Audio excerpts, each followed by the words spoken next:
Assalamualaikum warahmatullahi wabarakatuh. Nama saya Ahmad Hemdi, nomor NIM 20040100176 dari kelas TI 401 Universitas Unsiah.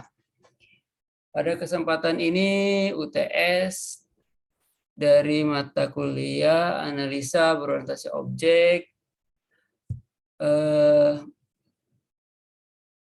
aplikasi use case pada kasus administrasi di klinik 10.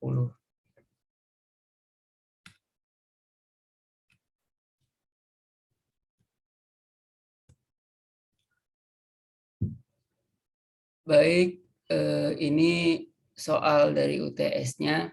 Saya bacakan saja secara cepat ya.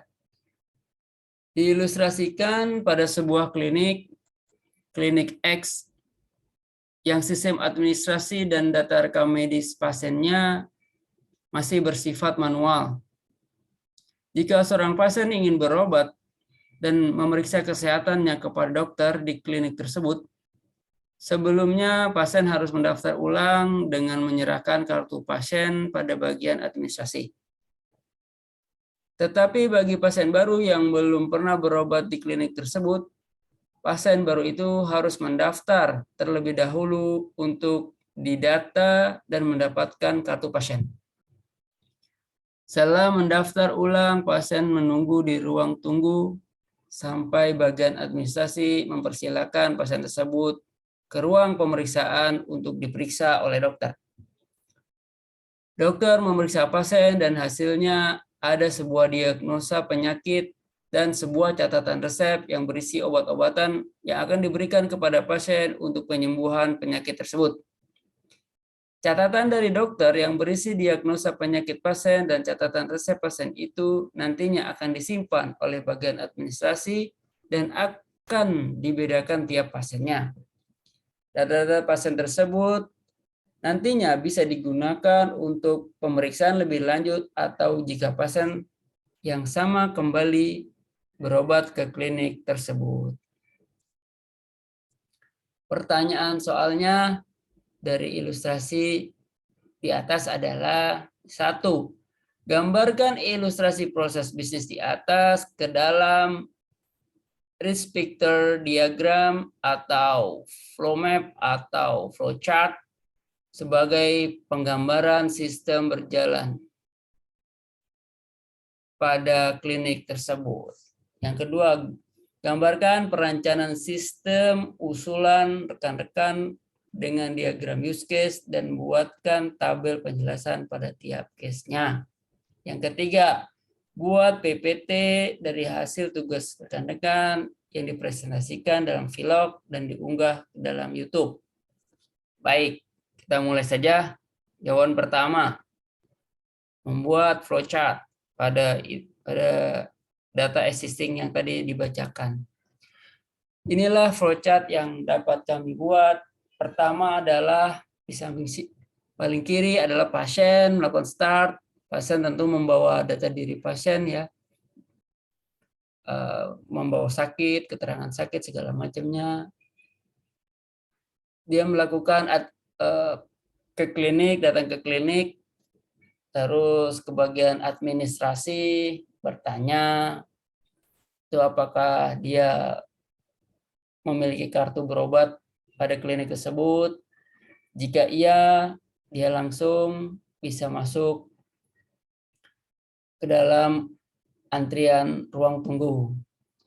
Jika dia tidak membawa kartu atau belum pernah berobat di sini, maka pasien harus melakukan registrasi pasien baru dan mencetak kartu. Selanjutnya, pasien bergerak menuju ruang antrian, ruang tunggu, menunggu antrian. Setelah itu, dokter memanggil pasien diperiksa oleh dokter. Setelah diperiksa, pasien diberikan diagnosanya, obat-obatan, dan resep. Selanjutnya, dalam rekam medis data pasien di record, diagnosa, resep, dan obat-obatan disimpan di dalam file dalam rumah sakit klinik atau klinik tersebut. Selanjutnya selesai proses flowchart dari pasien datang hingga selesai ke rumah sakit. Selanjutnya soal nomor 2 tadi membuatkan usulan bagaimana use case-nya yang lebih rinci, sedikit lebih rinci, ini tidak semua dijabarkan ya, ini cuma sedikit saja, tidak. Yang penting menurut saya sudah mencakup aspek-aspek yang bisa diterima lah. Pertama, dari aktornya ini ada pasien, ada admin, ada dokter, ada apoteker, dan finance. Di sini aktor pasien melakukan pendaftaran diri ya. Terus dia bawa diagnosa pasien juga. Selanjutnya admin itu tugasnya menginput data pasien, mengelola data pasien, mengelola rekam medis. Nah, selanjutnya dari dokter memeriksa rekam medis, memeriksa pasien yang berkunjung berobat, selanjutnya memberikan diagnosa terhadap pasien tersebut, lalu memberikan resep obat. Untuk apoteker, tugasnya meracik obat, tentunya diambil dari resep yang tadi dari dokter.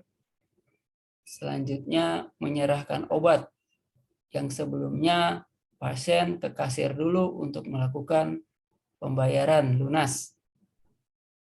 Baru nanti apoteker menyerahkan obatnya. Tugas finance di sini adalah menerima pembayaran dari pasien. Demikianlah UTS pada kesempatan kali ini. Lebih kurangnya mohon maaf. Billahi taufiq wal hidayah. Assalamualaikum warahmatullahi wabarakatuh.